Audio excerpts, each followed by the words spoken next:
हम्म, ये था एक तो बायबैक ऑफ शेयर्स हमें करना था।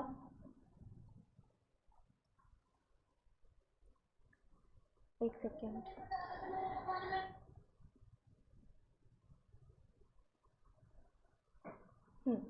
देखो इसके अंदर ये जो लिमिट्स है ना, ये मैं आपको बता रही हूँ, 10%, 25% और ट्वाइस, ये सब कुछ।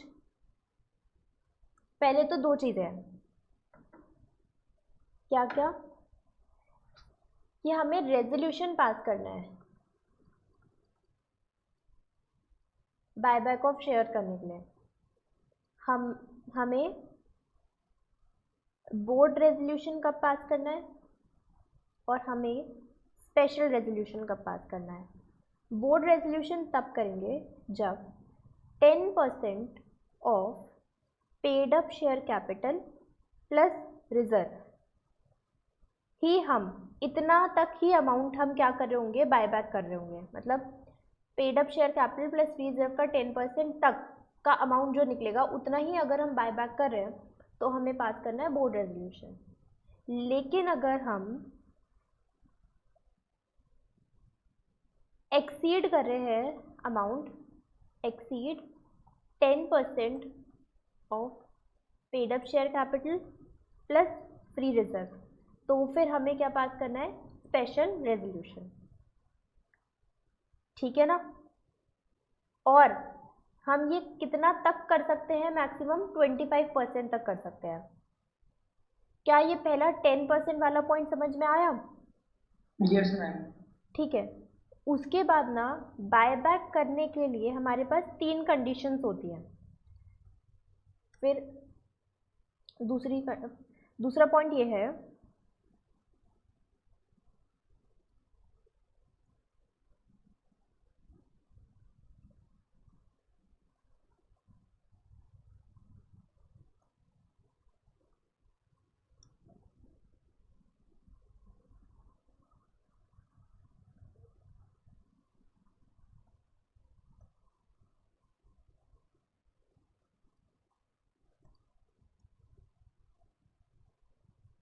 तो हम buyback minimum number of share का कितना कर सकते हैं, तो उसके लिए हमें करना है least of the following.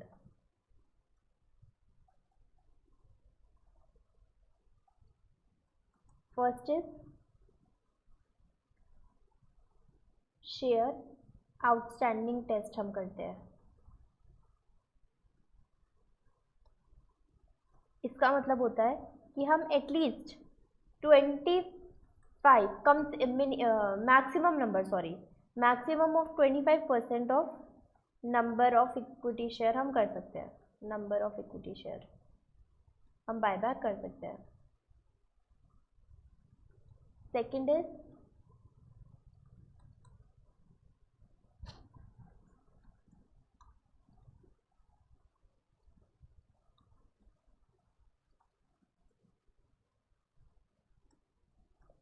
25% of share holders fund.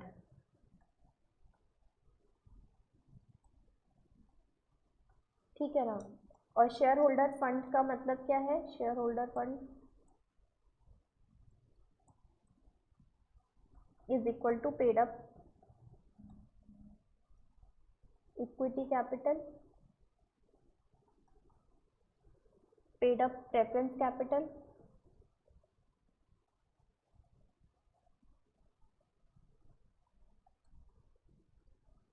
Security premium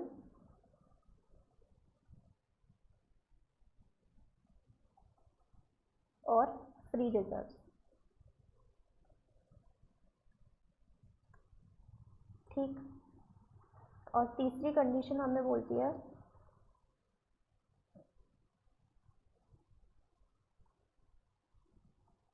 debt equity test. इसके अंदर हम करते हैं लोन फंड्स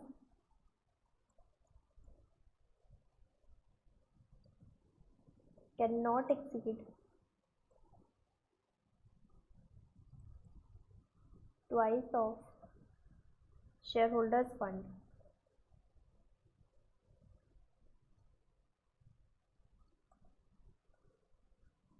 आफ्टर बायबैक।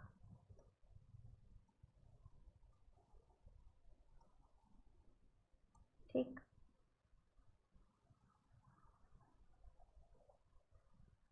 तो ये थी सब बातें। पहली बात तो ये 10% वाली, उसके बाद हमें कितना मैक्सिमम नंबर हम बाय कर सकते हैं वो निकलता है इन तीनों पॉइंट का, जो सबसे लीस्ट अमाउंट आएगा ना वो हम देखेंगे, ठीक है ना। पहला टेस्ट हम करेंगे शेयर आउटस्टैंडिंग टेस्ट की, मतलब कि टोटल नंबर ऑफ शेयर का 25% हम बाय बैक कर सकते हैं। दूसरा, हम 25% ऑफ शेयर होल्डर्स फंड कर सकते हैं। और बायबैक करने के बाद जो हमारा लोन फंड बचेगा ना, loan fund can not exceed twice of share holder fund, मतलब कि जितना शेयर होल्डर फंड है उसका 2 टाइम्स तक लोन फंड हो सकता है, उसे एक्सीड नहीं कर सकता। तो इन तीनों में से जो सबसे लेस वाली वैल्यू आएगी उतना हम मैक्सिमम नंबर बायबैक कर सकते हैं। आपने लिख लिया पूरा? नहीं लिखा तो लिख लो। एक मिनट हाँ में। हाँ, समझ में आया आपको? यस। ठीक है।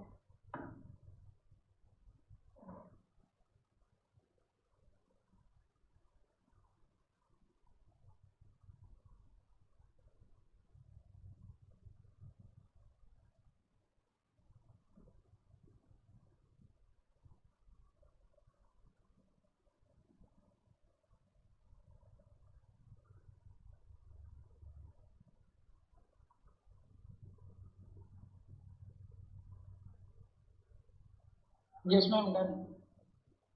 ओके,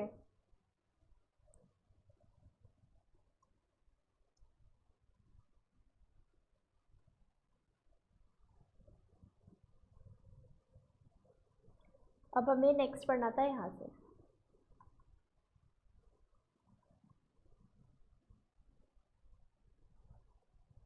ऑब्लिगेशंस ऑफ कंपनी से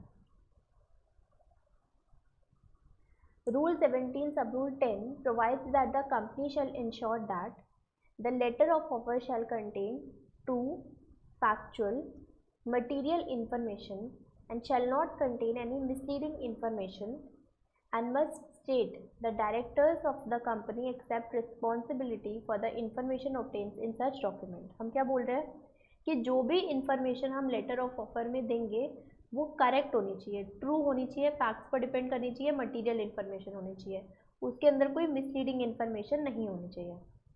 the company shall not issue any new shares including by way of bonus share from date of passing special resolution authorising buy back till the closure of offer under these rules except those arising out of outstanding convertible instrument। Company अगर buyback कर रही है ना, अगर company ने buyback का special resolution pass कर दिया है, जब तक कंपनी उसको क्लोज नहीं करेगी तब तक कंपनी बोनस शेयर को इशू नहीं कर सकती, ठीक है। ये सेकंड पॉइंट है। The company shall confirm in its offer the opening of a separate bank account adequately funded for this purpose and pay consideration by way of cash। तो company क्या करेगी? सेपरेट बैंक अकाउंट ओपन करना होगा company को ये arrange करने के लिए कि उनके पास सफिशिएंट अमाउंट ऑफ फंड है बायबैक करने के लिए। The company shall not withdraw the offer once it has announced to the offer to the shareholder। अगर एक बार शेयर होल्डर को ऑफर दे दिया तो कंपनी उसे विड्रॉ नहीं कर सकती। The company shall not utilize any money borrowed from bank or financial institution for the purpose of buying। The company shall not utilize proceeds of an earlier issue of the same kind of shares or same kind of other specified securities for buyback। Company ना तो bank से पैसा बोरो कर सकती है इस काम के लिए और ना ही वो अमाउंट यूज कर सकती है बायबैक करने के लिए अगर सेम काइंड के शेयर हमने इशू करे थे। जैसे फॉर एग्जांपल हमने 10 रुपये के शेयर ही इशू करे और हम 10 रुपये वाले शेयर को ही बायबैक कर रहे हैं, तो हम ऐसा नहीं कर सकते। क्या आपको पांचों पॉइंट समझ में आए? Yes ma'am। Prohibition of buyback in certain circumstances। Section 70 provides that no company shall directly or indirectly purchase its own share and other specified securities through any subsidiary company, including own subsidiary company, through any investment company or group of investment company, or ये वाला point अभी देखेंगे। तो कोई भी company directly या indirectly खुद के शेयर परचेज नहीं कर सकती अपनी ही सब्सिडरी कंपनी या अपनी ही इन्वेस्टमेंट कंपनी के थ्रू। मतलब अगर बायबैक करना है तो वो पर्टिकुलर अपनी वही कंपनी क्या करेगी, जैसे कि ए लिमिटेड एक कंपनी है, इसकी सब्सिडरी हमारी एस लिमिटेड है, तो इसके शेयर हमें बायबैक करने हैं। तो ऐसा नहीं कि एस लिमिटेड इसके शेयर खरीद रही है, ऐसा नहीं कर सकते। ए लिमिटेड को बायबैक करना है तो ए लिमिटेड बायबैक करेगी, वो अपनी किसी सब्सिडरी कंपनी या इन्वेस्टमेंट कंपनी के थ्रू बायबैक नहीं करवाएगी। If a default is made by the company in the repayment of deposit either before or after the commencement of this act, interest payment thereon, redemption of debenture or preference share or payment of dividend to any shareholder or repayment of any term loan or interest payable thereon to any financial institution or banking company. The buyback is not prohibited if the default is remedied and a period of 3 years has lapsed. अगर company ने कोई भी ऐसा default करा है कि repay करने में, डिपॉजिट को रीपे करने में, या डिबेंचर के रिडेम्पशन पे, या प्रेफरेंस शेयर के रिडेम्पशन पे, या डिविडेंड पे करने में, अगर कंपनी ने, या टर्म लोन रीपे करने में, अगर कंपनी ने इसमें से कोई भी अगर डिफ़ॉल्ट किया है ना, तो कंपनी बायबैक ऑफ शेयर्स नहीं कर सकती। लेकिन हाँ, अगर कंपनी ने अपने डिफ़ॉल्ट को सही कर दिया, कंपनी को जो पे करना था वो पे कर दिया, और उसको 3 साल बीत गए, डिफ़ॉल्ट को करेक्ट हुए 3 साल चले भी गए, उसके बाद कंपनी बायबैक कर सकती है, उसके पहले नहीं कर सकती। ठीक है, क्लियर? मतलब मैम 3 साल हमारे एकदम ओके रहना चाहिए। क्या? पास्ट के 3 इयर्स में मतलब कोई भी मैम डिफॉल्ट नहीं हाँ रहना हाँ चाहिए। हाँ, वही कि मतलब पास के 3 इयर्स में कोई भी रीपेमेंट करने में कोई डिफ़ॉल्ट नहीं होना चाहिए, सब कुछ ठीक होना चाहिए। ठीक। Debentures, section 2 clause 30 of the act term defines debenture as including debenture, stock, bonds or any other instrument of a company evidencing a debt, whether constituting a charge on the asset of a company or not. तो section 2 clause 30 हमें debenture को define करता है कि debenture के अंदर debenture, stock, bond और any other instrument. Section 2 clause 30 debenture को डिफाइन करता है और डिबेंचर के अंदर ये सब कुछ आ सकता है, debenture, stock, bond, any other instrument, जिसकी वजह से कंपनी को क्या हो रहा है, डेट हो रहा है। और हाँ मैम एक बार डिबेंचर वाला पॉइंट ये दोबारा बता देना, नेट रुक गया था आपका शायद। अच्छा, ओके। तो देखो डिबेंचर में हम क्या बोल रहे हैं, section 2 clause 30, section 2 clause 30 debenture को डिफाइन करता है, डिबेंचर की डेफिनेशन बताता है। डिबेंचर की डेफिनेशन क्या है, as including debenture, stock, bond और any other instrument of a company evidencing a debt, whether constituting a charge on assets of a company और नॉट।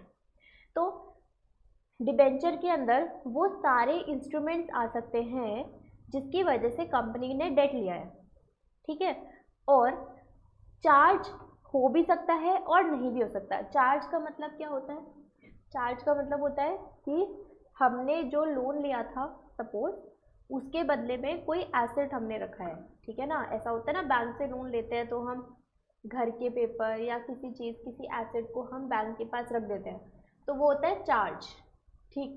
तो उस डेट पर चार्ज हो भी सकता है और नहीं भी हो सकता, समझ रहे हैं? वो तो सिक्योरिटी डिपॉजिट हाँ होता है ना, सिक्योरिटी, एज सिक्योरिटी कोई एसेट रखना, उसी को बोलते हैं चार्ज।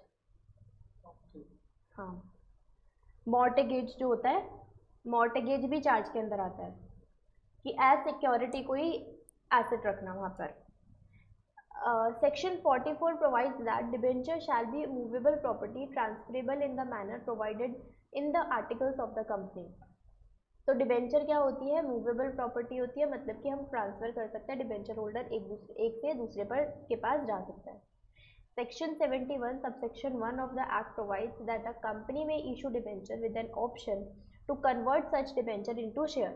डिबेंचर हम वैसे वाले भी इशू कर सकते हैं जो बाद में जाकर शेयर में कन्वर्ट हो सकते हैं, या डिबेंचर होली या partly at a time of redemption हो सकते हैं, मतलब कि मतलब शेयर में कन्वर्ट हो सकते हैं, या तो होलली या तो पार्टली हम वैसे डिबेंचर को भी इशू कर सकते हैं। The issue of debenture with an option to convert such debenture shall into shares wholly और partly shall be approved by special resolution passed at a general meeting. जब भी हम डिबेंचर को क्या करेंगे, इशू करेंगे, वो अप्रूव होना चाहिए, मतलब कि पहले हमें स्पेशल रेजोल्यूशन पास करना है, उसके बाद हम डिबेंचर इशू कर सकते हैं। Section 71 subsection 2 provides that no company shall issue any debenture carrying any voting right। कोई भी कंपनी वो वाले डिबेंचर इशू नहीं कर सकती जिसपे वोटिंग राइट्स है, ठीक है ना। तो कभी भी डिबेंचर पर वोटिंग राइट नहीं होता है। समझ में आया। सबसे पहले हमने डिबेंचर की डेफिनेशन देखी, फिर उसके बाद हमने देखा कि डिबेंचर ट्रांसफरेबल होते हैं, फिर डिबेंचर को हम कन्वर्ट इनटू शेयर्स भी कर सकते हैं।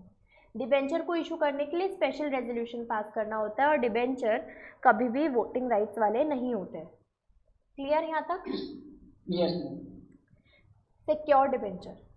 Section 71 subsection 3 provides that secure debenture may be issued by a company subject to such terms and condition as may be prescribed. The conditions are as follows. The date of redemption of secure debenture shall not exceed 10 years। अच्छा, आपको क्या याद है, हमने ये बात preference share में भी पढ़ी थी। क्या आपको याद है प्रेफरेंस शेयर हमें मैक्सिमम टू मैक्सिमम कितने साल में रिडीम कर देने होते हैं, बताओ। जैसे यहाँ पर लिखा है ना कि 30, पहले था 20 और 30। हाँ 20 और जो इंफ्रास्ट्रक्चर से रिलेटेड। हाँ, और उसमें एक कंडीशन भी होती है कि हमें 21st हर ईयर साल 10 हाँ 10% रिडीम करना है। हाँ ठीक है। सिक्योर डिबेंचर में क्या है कि डिबेंचर हमें कब तक 10 साल के अंदर अंदर रिडीम करना है। Okay, then the following class of companies may issue secure debenture for a period exceeding 10 years but not exceeding 30 years। और यहाँ पर भी वही कंडीशन है कि हम 10 साल से ज़्यादा के लिए हम कर सकते हैं, लेकिन 30 साल से ज़्यादा के लिए नहीं। और ये कैसी कंपनीज को दिया गया है? Companies engage in infrastructure project, infrastructure finance company and infrastructure debt fund non banking companies, ठीक है ना। The issue shall be secured by creation of charge. हम सिक्योर डिबेंचर कौन से डिबेंचर होते हैं? जिस पर चार्ज क्रिएट होता है, जिस पर हम कोई एसेट, कोई प्रॉपर्टी, कोई एसेट या प्रॉपर्टी हम क्या रखते हैं, उस सफिशिएंट अमाउंट की रखते हैं जिससे भी हम बोरोइंग ले रहे हैं उसके पास, ठीक है ना। Having a value which is sufficient for due repayment of the amount of debenture and interest there on. The company shall appoint debenture trustee before issue of prospectus or letter of offer for subscription of its debenture and not later than 60 days after the allotment of debenture। Company को क्या करना होता है? Debenture trustee appoint करना होता है। Debenture trustee appoint करती है कंपनी जब हमने डिबेंचर इशू नहीं करे। डिबेंचर ऑफ इशू करने के लिए, डिबेंचर को इशू करने के लिए अभी तक हमने कोई प्रोस्पेक्टस नहीं निकाला है, कोई लेटर ऑफ ऑफर नहीं निकाला है, उसके पहले कंपनी को क्या करना होता है? डिबेंचर ट्रस्टी अपॉइंट करना होता है before. But maximum time limit कितना जा सकता है? अलॉटमेंट ऑफ डिबेंचर के not later than 60 days. Debenture trustee ये देखेगा ना कि डिबेंचर होल्डर्स के जो राइट है वो फुलफिल हो रहे हैं कि नहीं हो रहे, ठीक है। तो डिबेंचर ट्रस्टी कब अपॉइंट कर सकते हैं? या तो before the issue of prospectus और letter of appointment, but not later than 60 days after allotment of debenture. जिस दिन हमने डिबेंचर का अलॉटमेंट किया है उसके 60 दिन के अंदर अंदर ही हमें ये काम कर देना है। उसके पहले भी कर सकते हैं और 60 डेज के अंदर। ये पॉइंट समझ में आया आपको? 60 days. The debenture deed shall be executed to protect the interest of debenture holder. हम एक डिबेंचर डीड क्या होता है? बेसिकली डीड एक डॉक्यूमेंट होता है जिसके अंदर एग्रीमेंट होता है। हाँ, एग्रीमेंट होता है, जैसे पार्टनरशिप डीड होता है वैसे ही डिबेंचर डीड। तो उसके अंदर हम क्या लिखते हैं? डिबेंचर होल्डर के सारे इंटरेस्ट को प्रोटेक्ट करने के लिए हम ये डिबेंचर डीड को बनाते हैं, एग्जीक्यूट करते हैं। The security for the debenture by way of charge और mortgage shall be created in favour of debenture trustee और any specific movable property of the company और any immovable property but wherever situate और any interest therein. तो जो हम ये charge mortgage create करते हैं ना, जो एसेट रखते हैं, वो कोई मूवेबल प्रॉपर्टी भी हो सकती है, वो कोई इमूवेबल प्रॉपर्टी भी हो सकती है. In case the non-banking financial company charge or mortgage can be created on any movable property. लेकिन नॉन बैंकिंग NBFC के केस में सिर्फ और सिर्फ मूवेबल प्रॉपर्टी में हम चार्ज को क्रिएट कर सकते हैं. In case of any issue of debenture by a government company which is fully secured by guarantee given by the central government or one or more state government or both, requirement of creation of charge does not apply. Secure debenture के government company के case में अगर हम secure debenture भी issue कर रहे हैं ना, तो वहाँ पर मॉर्टगेज क्रिएट करना, चार्ज को क्रिएट करना अप्लाई, ये कंडीशन अप्लाई नहीं होती है. ठीक है, क्लियर सब कुछ?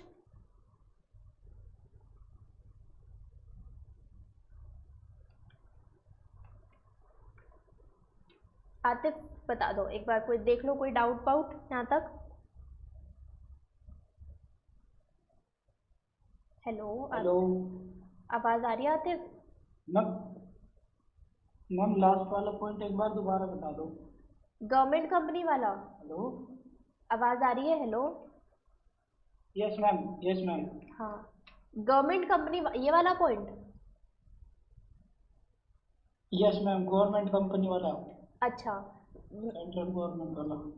यही गवर्नमेंट कंपनी में ये है कि जो गवर्नमेंट कंपनी अगर सिक्योर डिबेंचर इशू भी कर रही है ना, तो उनको कोई चार्ज क्रिएट करने की जरूरत नहीं है.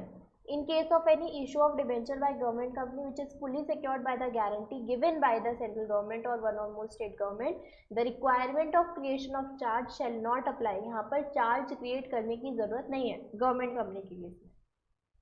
ठीक है, क्लियर अब सब कुछ? यस. डिबेंचर ट्रस्टी, अभी हमने बोला डिबेंचर ट्रस्टी अपॉइंट करना होता है. ठीक है, तो रूल 18 सब rule 2 provides that the company shall appoint debenture trustee after complying with the following condition. हमें फॉलोइंग कंडीशन को फुलफिल करना है. Name of debenture trustee shall be stated in the letter of offer inviting subscription for debenture and also in subsequent notices or other communication sent to debenture holder. जो भी debenture trustee को हम appoint करेंगे ना, उसका नाम हर एक letter पर, हर एक कम्युनिकेशन पर, जो भी हम नोटिस वगैरह, लेटर वगैरह डिबेंचर होल्डर को भेज रहे हैं, उन सब पर उस डिबेंचर ट्रस्टी का नाम होना चाहिए. A written consent shall be obtain from debenture trustee और trustees propose to be appointed. हमें जितने भी डिबेंचर ट्रस्टी हम अपॉइंट करते हैं ना, उन सबसे रिटर्न कंसेंट भी लेना होगा कि yes they want to become debenture trustee. The statement to the effect of obtaining consent letter shall appear in the letter of offer issued for inviting subscription of debenture. जो ये consent letter हम इनसे लेंगे ना, ये हमारे letter of offer में हम लगाएंगे जब हम डिबेंचर को सब्सक्राइब करने के लिए इनवाइट कर रहे होंगे. ठीक है? Yes ma'am. तो मैम ये ट्रस्टी का मैं ऑथराइज्ड पर्सन हुआ? ये ट्रस्टी ऑथराइज्ड पर्सन हुआ मैम फिर? हाँ, वही तो, जो डिबेंचर ट्रस्टी तो ऐसा पर्सन हुआ ना जो सब डिबेंचर होल्डर के बिहाफ पर कुछ काम करेगा, उनके राइट्स पूरे हो रहे नहीं हो रहे वो चीज़ देखेगा. तो इसलिए डिबेंचर ट्रस्टी, सारे डिबेंचर होल्डर को पता होना चाहिए कि कौन डिबेंचर ट्रस्टी है. ठीक है ना? Okay ma'am. Who may not be appointed as debenture trustee, किसको हम डिबेंचर ट्रस्टी अपॉइंट नहीं कर सकते? अगर वो शेयर होल्ड करता है, मतलब कि कंपनी का कोई शेयर होल्डर डिबेंचर ट्रस्टी नहीं बन सकता. ठीक है ना? अगर वो कंपनी के शेयर होल्ड करता है तो वो डिबेंचर ट्रस्टी नहीं हो सकता. डिबेंचर ट्रस्टी कंपनी का प्रोमोटर, डायरेक्टर और केएमपी या कोई और ऑफिसर या एम्प्लॉय ऑफ द कंपनी नहीं हो सकता. साथ में होल्डिंग सब्सिडरी या एसोसिएट कंपनी का भी वो डायरेक्टर, प्रोमोटर, मैनेजरियल पर्सन या कोई ऑफिसर, एम्प्लॉय नहीं हो सकता. क्योंकि देखो, अगर ऐसे पर्सन को हम डिबेंचर ट्रस्टी अपॉइंट करेंगे तो हो सकता है वो डिबेंचर होल्डर के राइट में हो सकता है कि वो कुछ ना कुछ पार्शियलिटी कर दे, क्योंकि वो तो कंपनी का भी एक शेयर होल्डर या प्रोमोटर है ना. तो इसलिए ऐसा पर्सन हमें नहीं अपॉइंट करना होता है एज डिबेंचर ट्रस्टी कि जहाँ पर कोई भी बायसनेस आ जाए, जहाँ पर कोई भी पार्शियलिटी आ जाए. ठीक है? Is beneficially entitled to monies which are to be paid by the company otherwise than as remuneration payable to the debenture trustee. उस डिबेंचर ट्रस्टी को कंपनी की तरफ से कोई दूसरा अलग से पैसा नहीं मिलना चाहिए, एक्सेप्ट जो उसको एज रेम्यूनरेशन मिलेगा डिबेंचर ट्रस्टी का काम करने के लिए वो मिलेगा। उसके अलावा उसको कंपनी से और कोई पैसा, कोई भी बेनिफिशियली एंटाइटल्ड मनी नहीं मिलना चाहिए, क्योंकि अगेन अगर उसे कंपनी कोई पैसा देगी तो वो अगेन वो पार्शली वर्क कर सकता है।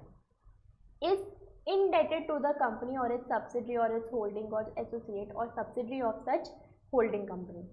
ऐसा पर्सन कभी भी कंपनी से उधार नहीं लिया होना चाहिए, मतलब जो भी डिबेंचर ट्रस्टी होगा उसके पास कंपनी से लिया हुआ उधार नहीं होना चाहिए, या फिर कंपनी का सब्सिडरी होल्डिंग एसोसिएट या सब्सिडरी ऑफ होल्डिंग कंपनी से। Has in a pecuniary relationship with the company amounting to 2% of more than gross turnover और total income or 50 lakh or such higher amount as may be prescribed, whichever is lower, during the 2 immediately preceding financial year or during current financial year। इस वाले person का company के साथ कोई ऐसा कोई relationship नहीं होना चाहिए जिसमें वो 2% या उससे ज़्यादा ग्रॉस टर्नओवर में पार्टिसिपेट कर रहा है, या टोटल इनकम, या फिर 50 लाख अमाउंट, मतलब कि या तो 2% और मोर ऑफ ग्रॉस टर्नओवर का रिलेशनशिप है इसके साथ। मतलब कि सपोज करो कि कंपनी जो सेल कर रही है ना, कंपनी सेल अपने 2% या उससे ज़्यादा की सेल उसी पर्सन को कर रही है जो कि डिबेंचर ट्रस्टी बनने के लिए बोल रहा है, तो हम ऐसे पर्सन को डिबेंचर ट्रस्टी नहीं बना सकते, ठीक है ना। 2% और मोर ऑफ ग्रॉस टर्नओवर, या फिर कंपनी की टोटल इनकम, या फिर 50 लाख रुपीज़, या ऐसा कोई हायर अमाउंट जो कि रूल्स में प्रेस्क्राइब है। इन सब अमाउंट में से जो भी लोअर रहेगा उतने अमाउंट के लिए अगर कोई पिक्योनरी रिलेशनशिप कोई पर्सन रखता है कंपनी के साथ पिछले 2 साल में या करंट ईयर में, तो वो पर्सन भी डिबेंचर ट्रस्टी नहीं बन सकता। अगर पिछले 2 साल में सपोज कि 2021 में पिक्योनरी रिलेशनशिप था, 2022 में ख़त्म हो गया था, तो भी 2023 में वो पर्सन डिबेंचर ट्रस्टी नहीं बन सकता, क्योंकि पिछले 2 साल में नहीं होना चाहिए, ठीक है ना। Is relative of any promoter और any person who is in employment of the company as director और केएमपी, वो डिबेंचर ट्रस्टी रिलेटिव नहीं होना चाहिए पर्सन का, या कोई पर्सन जो एम्प्लॉयमेंट है कंपनी के, या डायरेक्टर का या केएमपी का कोई रिलेटिव नहीं होना चाहिए, ठीक है ना। तो ये सारे पॉइंट हो गए who may not be appointed as debenture trustee. Ma'am आपने इसमें पॉइंट नंबर 1 में बताया था शेयर होल्डर वाला। हाँ तो मैम ये शेयर होल्डर उसी कंपनी का नहीं होना चाहिए ना, बाकी अदर कंपनी का तो हो सकता है। हाँ हाँ हाँ, इन द कंपनी लिखा है यहाँ पर सब्सिडरी और होल्डिंग और ये सब भी नहीं लिखा, सिर्फ कंपनी लिखा है, सिर्फ वो कंपनी। ठीक है। वैकेंसी, द बोर्ड में fill any casual vacancy in the office of the trustee, but while any such vacancy continues, the remaining trustee or trustees, if any, may act. If the vacancy is caused by the resignation of debenture trustee, the vacancy shall only be filled with the written consent of majority of debenture holders. क्या बोला गया कि अगर कोई casual vacancy हो जाती है, जैसे कि हमारी कंपनी में 2 डिबेंचर ट्रस्टी थे, ठीक है, एक छोड़ करके चला गया, तो जो एक रहेगा ना वो डिबेंचर ट्रस्टी का सारा काम देखेगा। और अगर vacancy resignation of debenture trustee की वजह से हुई है, या वैकेंसी तो वैकेंसी को हमें फिल करना होगा by written consent of majority of debenture holder, मतलब कि हम उस वैकेंसी को फिल करेंगे, मतलब कि नया डिबेंचर ट्रस्टी लेकर तो आएंगे, लेकिन वो तभी उस पर्सन को हम अपॉइंट करेंगे जब मेजॉरिटी ऑफ डिबेंचर होल्डर का रिटन कंसेंट हमें मिल जाएगा कि yes they also want to fill that vacancy, इस वाले डिबेंचर होल्डर को देना चाहते हैं, ठीक है ना। रिमूवल ऑफ, यहाँ पर पॉइंट है कि by the written consent of majority of debenture holder, removal of debenture trustee, any debenture trustee may be remove from the office before the expiry of his term only if it is approved by the holders or not less than 3/4 in the value of debenture outstanding at their meeting। हम किसी debenture trustee को उसके position से remove भी कर सकते हैं उसका टर्म खत्म होने के पहले भी, लेकिन वो अप्रूव होना चाहिए बाय 3/4, मतलब कि जो भी हमारे पास जितने भी हमारे पास डिबेंचर होल्डर है उसका एटलीस्ट 3/4 नंबर अलाउ करना चाहिए, अप्रूव करना चाहिए उस डिबेंचर ट्रस्टी को रिमूव करने के लिए। अब देखो यहाँ पर ड्यूटीज ऑफ डिबेंचर ट्रस्टी। पहली ड्यूटी क्या है? Satisfy himself that the letter of offer does not contain any matter which is inconsistent with the term of issue of debenture और विद द ट्रस्टी।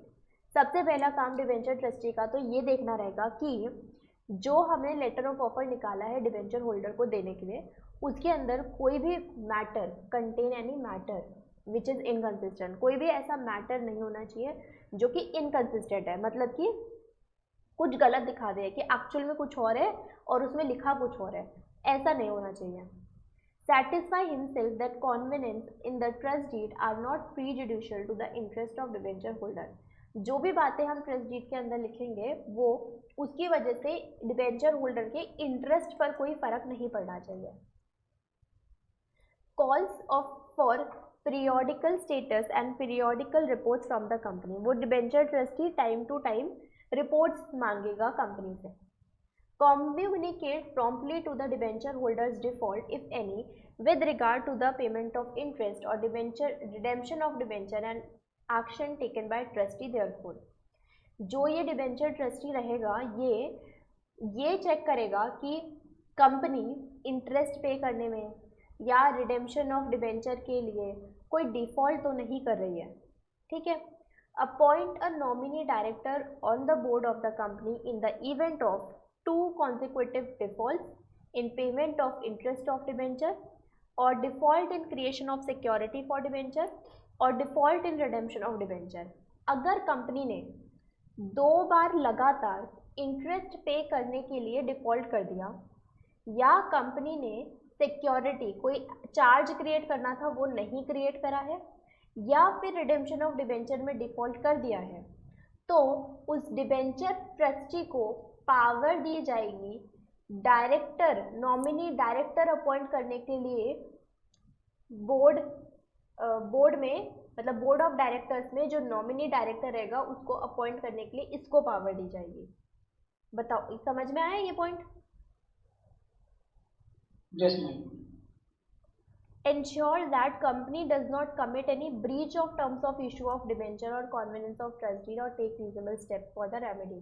तो ये चेक करना है कि company कोई अपनी टर्म्स एंड कंडीशन को ब्रीच ना करे, तोड़े ना, और अगर ऐसा करती है तो डिबेंचर ट्रस्टी को रेमेडी के लिए नेसेसरी स्टेप्स लेने चाहिए।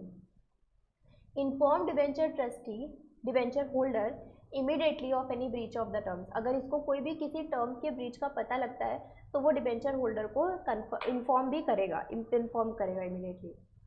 Ensure the implementation of the condition regarding creation of security of debenture if any and debenture redemption reserve। यहाँ में ये इंश्योर करेगा कि सिक्योरिटीज ठीक से क्रिएट हो और साथ में कंपनी डिबेंचर रिडेम्पशन रिजर्व का भी क्रिएशन करके रखे। Ensure that the asset of the company issuing debenture or of the guarantors if any are sufficient to discharge the interest and principal amount at all times and such assets are free from any other encumbrances except those which are specifically agreed to by the debenture holder।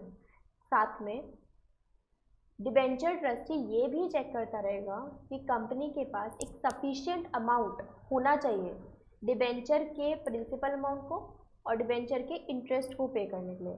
Company के पास एक free reserve होने चाहिए, company के पास ऐसे asset होने चाहिए जो कि एसेट किसी और चीज़ में तो चार्ज क्रिएटेड नहीं है, तो कंपनी के पास मतलब कि वो ये इंश्योर करके चलेगा कि कंपनी के पास इनफ अमाउंट है डिबेंचर का पैसा वापस करने के लिए या एसेट्स है। Do such act as are necessary in the event of security become enforceable.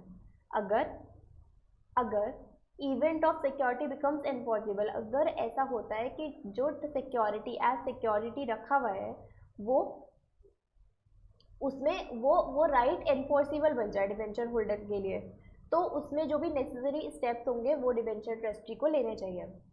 Call for reports on the utilisation of funds raised by the issue of debenture को इशू करके जो भी पैसा कंपनी ने कलेक्ट करा है वो कहाँ कहाँ पर यूटिलाइज किया उसकी रिपोर्ट कॉल करना डिबेंचर ट्रस्टी का काम है। Take step to convene a meeting on the holders of debenture as and when the such meeting is required. जब कभी भी ज़रूरत पड़ेगी तो डिबेंचर ट्रस्टी डिबेंचर होल्डर्स की मीटिंग को रखवा सकता है। Ensure that debenture have been converted or redeemed in accordance with the terms of issue of debenture। ये इंश्योर करेगा डिबेंचर कन्वर्ट हो रहे हैं या कन्वर्टेबल डिबेंचर है तो या रिडीम किए जा रहे हैं टाइम टू टाइम टाइमली या नहीं। Perform such acts as are necessary for the protection of interest of debenture holder. और फाइनली डिबेंचर होल्डर के जितने भी इंटरेस्ट है उसको प्रोटेक्ट करने का काम किसका है, डिबेंचर ट्रस्टी का है। And do all other acts as are necessary in order to resolve the grievances of debenture holder। Debenture holder को अगर कोई भी प्रॉब्लम है तो उसको रिजॉल्व करने का काम भी डिबेंचर ट्रस्टी का है।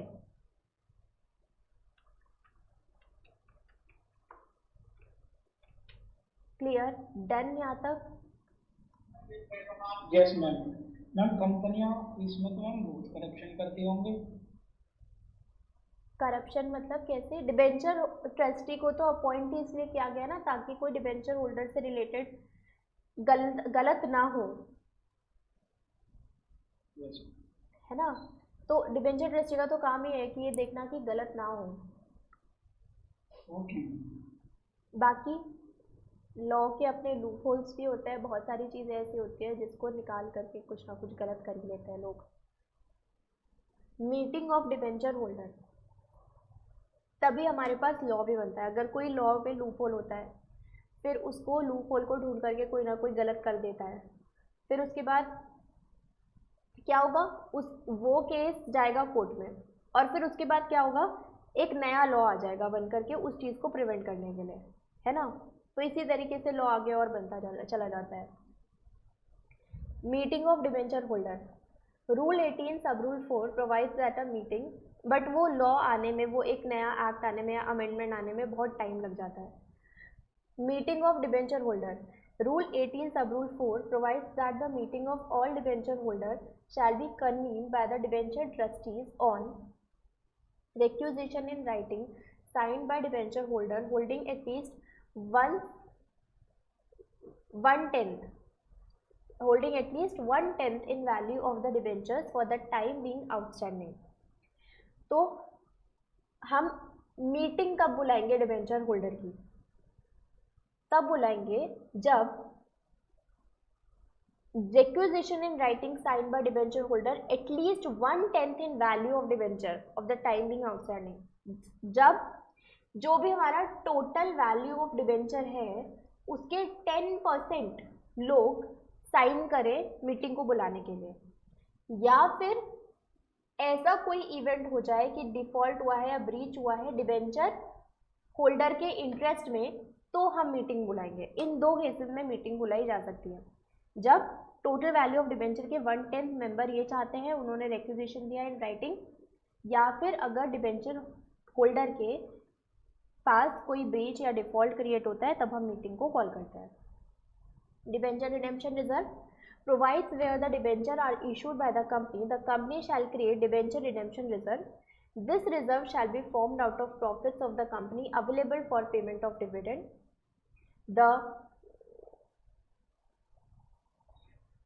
The amount credited by such amount shall not be utilized except for redemption of debenture।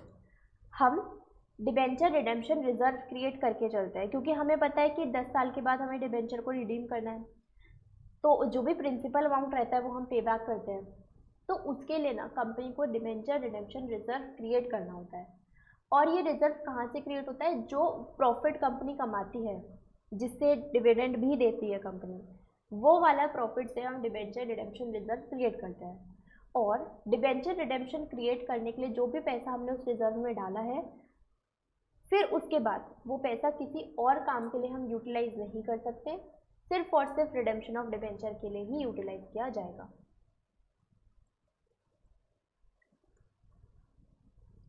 Rule 18 सब rule 7 provides that debenture reserve account shell be created in accordance with the condition given below.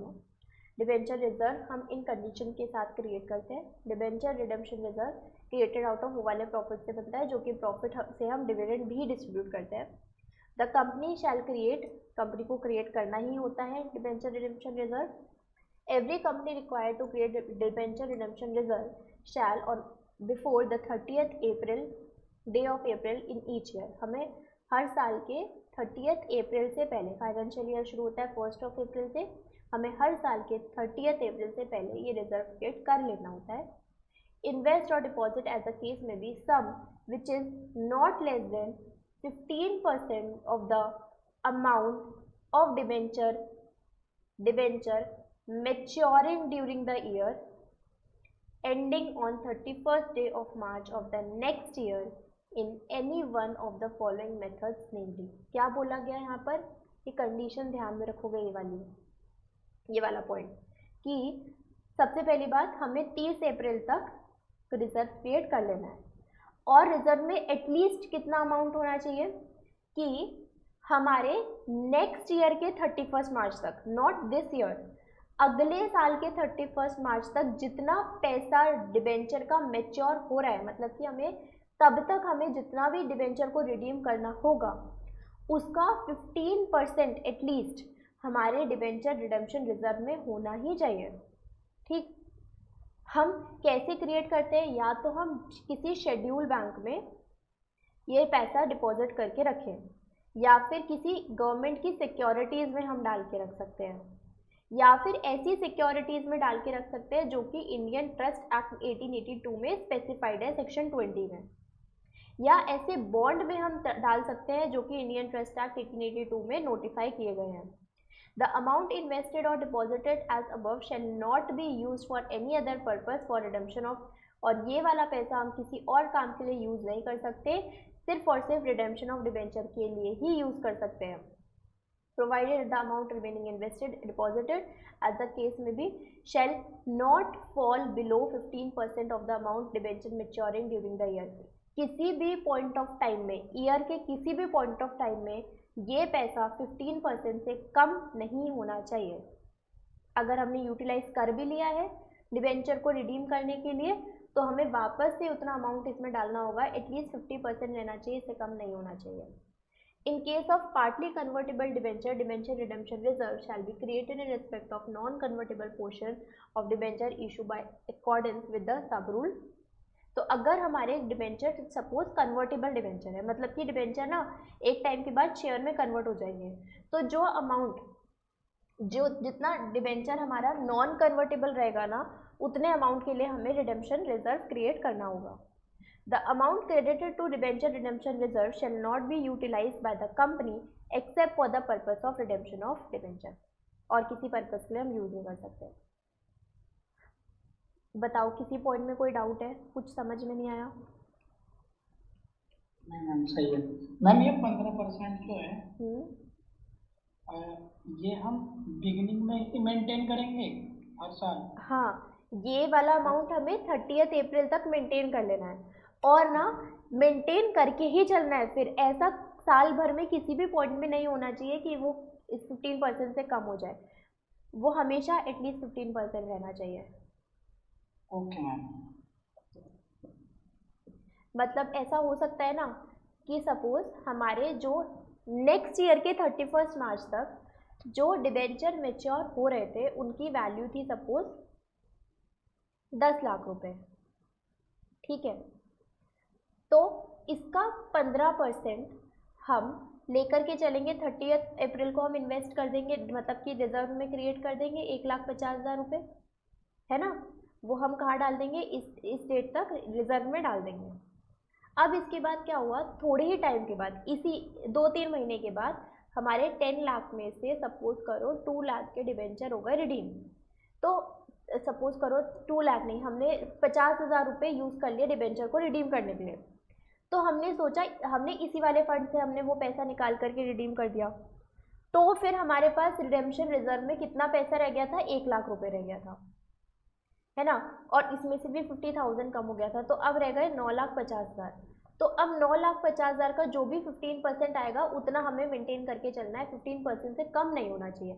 मतलब अगर पैसा हमने निकाला भी है तो वापस डालना पड़ेगा, एटलीस्ट 15% मेंटेन करते हुए ही चलेंगे। और मैम एक बार मैम उधर स्क्रॉल करना। कहाँ पर? जहाँ पे आपने ये लिखा था। हाँ मैम जैसे आपने बताया ये 10 लाख वाला एग्जाम्पल ले लेते हैं, हाँ और हमने कुछ भी रिडीम नहीं करा पूरे साल में, और हमने 15% मेंटेन भी करा, 1.5 लाख। अब हाँ। मैम नेक्स्ट ईयर आती है तो तब फिर हमें 1.5 लाख डिपॉजिट करना होगा इसमें। नहीं, अगर ऑलरेडी उतना ही डिपॉजिटेड है और कुछ इंक्रीज डिक्रीज नहीं हुआ है तो फिर उतना बहुत है, फिर हमें दोबारा से और एक्स्ट्रा डालने की ज़रूरत नहीं है। ओके। हाँ,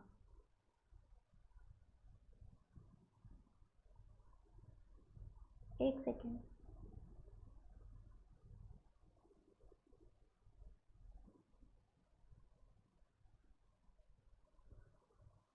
ठीक है। Trust deed. The trust deed in form number SH12 shall be executed by the company issuing debenture in favor of debenture trustees within 3 months of the closure of issue or offer। तो हमें एक trust deed बनानी होगी, मतलब क्या बोलते हैं, कौन से फॉर्म में, SH12 फॉर्म में, by the company issuing debenture in favor of debenture trustee within 3 months of the closure of offer और issue। मतलब कि हमें जहाँ पे हम ऑफर को क्लोज कर रहे हैं वहाँ हमें डिबेंचर ट्रस्टी के फेवर में एक ट्रस्ट डीड भी बनानी होगी। कौन से फॉर्म में, फॉर्म नंबर SH12 में। A trust deed for securing any issue of debenture shall be open for inspection to any member of debenture holder of the company in same manner to the same extent and on the payment of same fees as if it were register of member of the company।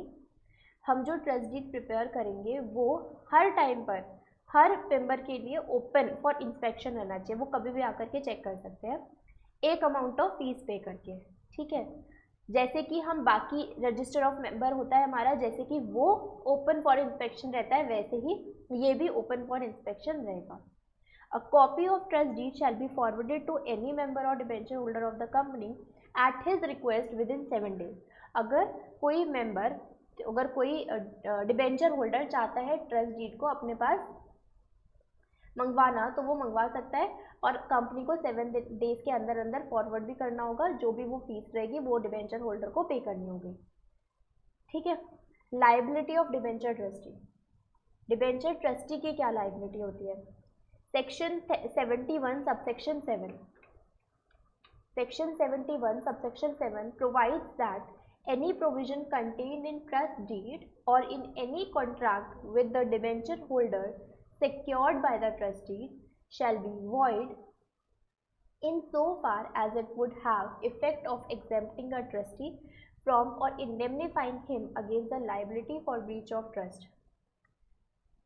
Section 77 provides that provision contain in trust deed और any contract with debenture holder. मतलब कि trust deed के अंदर सारे वो points लिखे होंगे जो भी हमारे मतलब कॉन्ट्रैक्ट के पॉइंट्स रहते हैं वो हम कॉन्ट्रैक्ट डीड के अंदर लिखते हैं, तो वो सारे पॉइंट्स होंगे उसके अंदर। shall be void as far as it would have been effect of exempting a trustee from indemnifying him against any liability for the breach of trust where he fails to show degree of care or due diligence required of him as trustee having regard to the provision of trust deed conferring on him any power authority or discretion। हम उस trustee को liable मतलब liable ठहराएंगे उस breach के लिए अगर वो अपनी ड्यूटी को ठीक ढंग से नहीं करता है। मतलब degree of care, due care जो चाहिए वो अगर वो नहीं शो करता है तो वो क्या हो जाएगा, उस ब्रीच के लिए लायबल हो जाएगा। The liability of debenture trustee shall be subject to such exemption as may be agreed upon the majority of debenture holder not holding 3/4। अब जो भी हम लाइबिलिटी देंगे डिबेंचर ट्रस्टी को, क्योंकि उसकी उसके उसके ड्यू केयर की वजह से, उसके मतलब कि कुछ मतलब उसने ध्यान नहीं दिया है, इसकी वजह से अगर लाइबिलिटी क्रिएट हुई है तो वो डिबेंचर ट्रस्टी की लाइबिलिटी। और डिबेंचर ट्रस्टी की लाइबिलिटी मैक्सिमम कितनी होनी चाहिए वो डिसाइड कौन करेगा, मेजॉरिटी ऑफ डिबेंचर होल्डर। और वो majority of debenture holder at least होने चाहिए 3/4 इन वैल्यू ऑफ टोटल डिबेंचर के। तो वो लोग मैक्सिमम लिमिट उसकी डिसाइड करेंगे। ठीक है। Yes ma'am.